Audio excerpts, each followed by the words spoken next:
Article 3, Section 4 of the 1987 Constitution provides, no law shall be passed abridging the freedom of speech, of expression, or of the press, or the right of the people peaceably to assemble and petition the government for redress of grievances.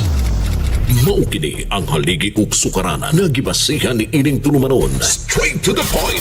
Tulumanon sa patas ug labas nga mga balita, interviews, investigative reports, undanon nga mga diskusyon ug di prinsipyo mga komentaryo. Straight to the point. Straight to the point.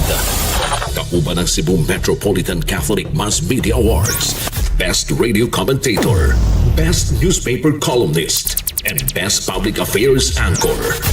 Attorney Rufil Fernandez Banyok. Attorney Rufil Fernandez Banyok. Straight to the point.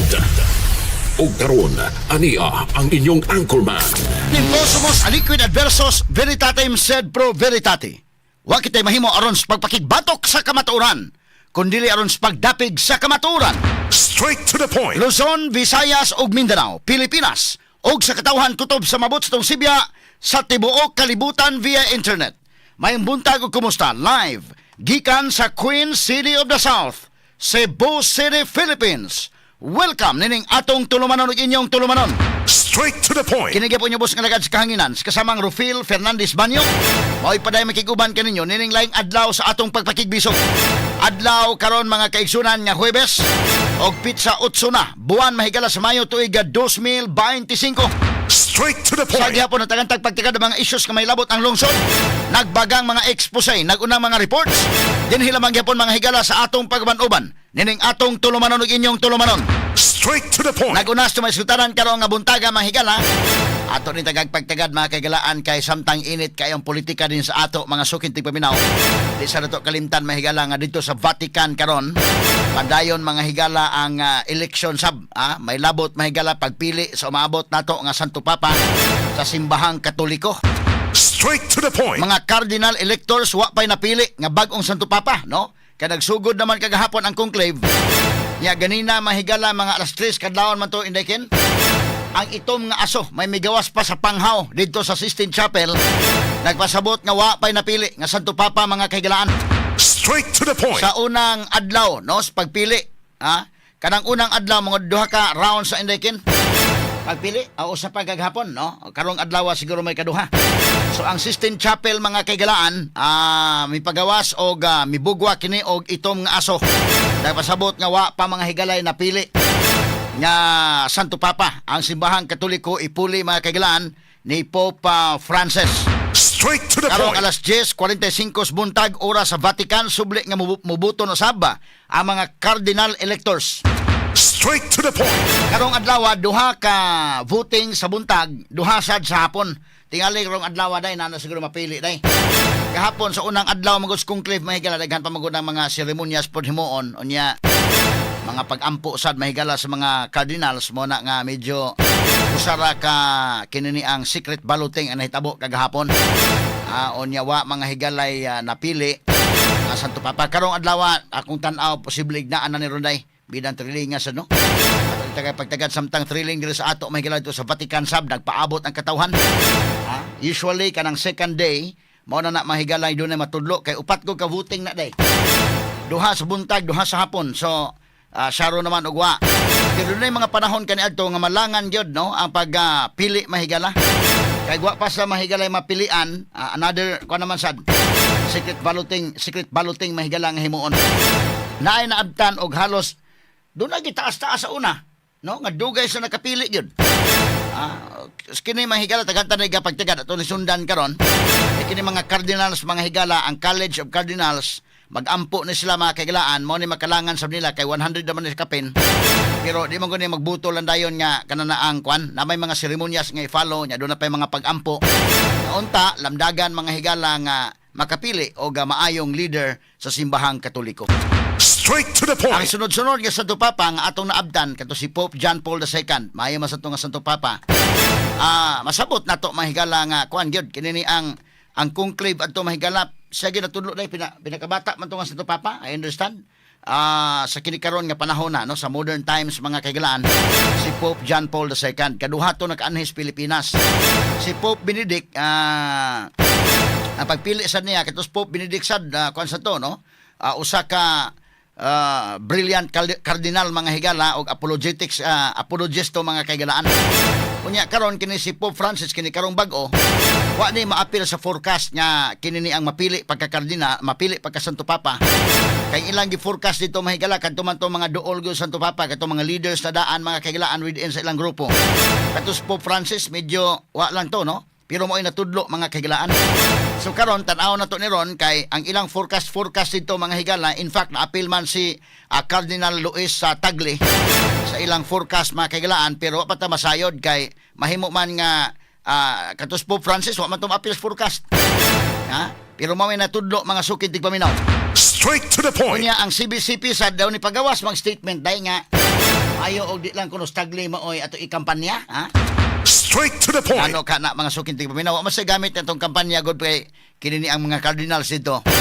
Kanya mo sa man to ato ipadayag pinagi sa Facebook, pinagi social media, di mo po sila yung mga social media kay. Ang uban siguro na pero kini ni ang di man kay na mahilig magtanaw-tanaw. Nya sunod kada pagsudan dito sa Sistine Chapel alang sa conclave, wala na dadon anak nga cellphones inday kin. Wa na putol ng ilang communication gikan sa gawas mga higala. Straight to the point. Okay, so atong pagtagad mga kagilaan ang CBCP miingon nga para dili daw masaypan nga ma-influence lang sa social media o na outside interference ang outside world mga higala, ha? Straight to the point. Dili lang kuno mahigala i-push si Cardinal Luis Tagle mga kagilaan. Okay, nya hinaoton ta nga kini mahigalang conclave sa Santo Papa dito. Pagpili alang Santo Papa mausad ni atong buhaton dinhi sa ato. Kay niya naman, nagkainit naman mahigalang pinili ay sa atong pag-adto mga higalaon niya sa polling precinct nga ato na mahigalang ampuan sad o kinsa angayan gyud kay lisod man kay mahigala dita makapilig maayong leader. Kinahanglan kita og tarong nga leader ng atong nasod. Kinahanglan tag tarong leader mahigala ning atong mga lungsod. Straight to the point. So kung dunay kwartang ihatag din ha, no? Kay karon sayuhas kinamangay oy. Aghan na may nag-chat nako nga di ana, gi-stiplera naman.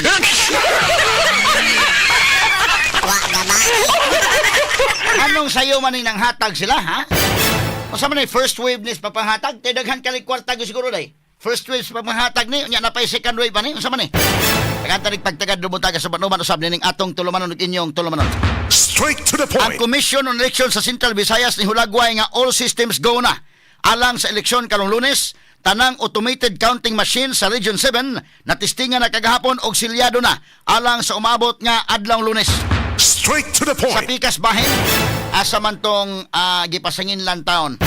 Isa nga na Daniel Cortez, mao ni mga higala kay nangita din ni nako mga sukin tigpaminaw, nag-chat din ni nako ana ko mabasa no, mga ikog dispensa nga wa nako nabasa kay kinini ang pertiman tong bisiha god unya.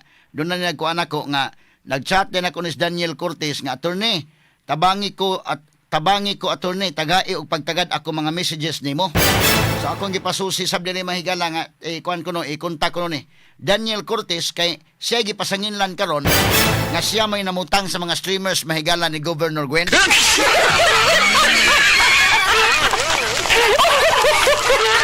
Sa ato pa murag luwas na tas DYHP ani kay ha.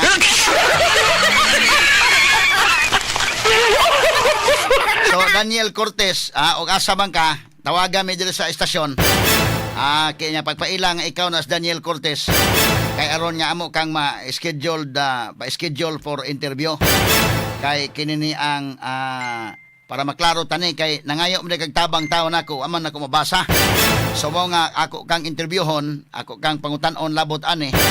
Kay kinini ang kamis DYHP nanawagan magid may nga imbestigaran ninyo na din ha kay may pasingin nga kami namutang ng streamer nga kining Cebu is a Garcia country gipamutang mga higala sa mga skywalks nya karon ang amag kami may pasingin lano may budget anang para streamer.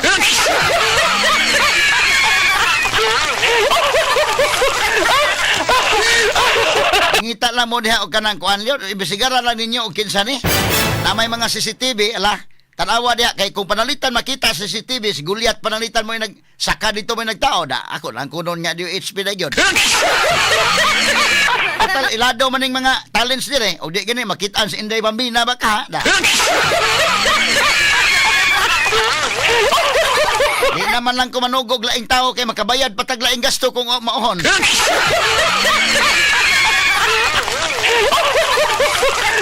Tanawa, Francis Espares baka nang naa, da. Makaingon kita di HP gyud ni taod. Pero di gani ay lamig pa apil-apilag pamasangil kay porbidawa gimi budget ano mo palit-palit gusti. Streamer pamutang din hapida. Unsa man tong vlogger ni Governor Gwen, nagsige pagtira nako, wa na, ha? Unsa man to siya? Kay ako, di mangi ko mutan-aw to mahigala mo vlogger kay bida naka mo labay lang usahay sa kung kwanto. Di kay ko kay ang dagway to mahigala mura lagi kitong The Passion of the Christ. Kontra bida mga kagalaan. So doon na rin musulti na ko na gitirahan sa kay. Tanawa ko no lili ako no og nihunong na ba. Pero Daniel Cortez ako kang panawagan ron og isa may kaila ni nimo. Tawagan mi sa estasyon. Unya pagpaila nga ikaw na si Daniel Cortez para ma-schedule tika kay puno-puno naman ning atong mga kuan mga interviews ug uban pa. So Daniel Cortez kay nagpatabang man kanako taon, ha? Itag man ko may gala tabangi ko attorney tagai og pagtagad ako mga messages nimo. Uy. Kay ako'y napasangin lan nun nga ako'y namutang ning streamer. Ako pagtagad ng butaga sa paduman usab ning atong tulumanon ning inyong tulumanon. Straight to the point. Samtang sa laing balita kapulisan mahigala, ha? Nasikop sa kapulisan kining tulo ka lalaki kay nadakpan sa Carbon Police Station human nagrambol kini.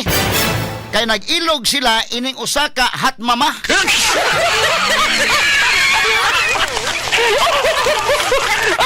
Pagtagad mahigala medyo may edad na ning mga babae pero sexy man sa gahapon.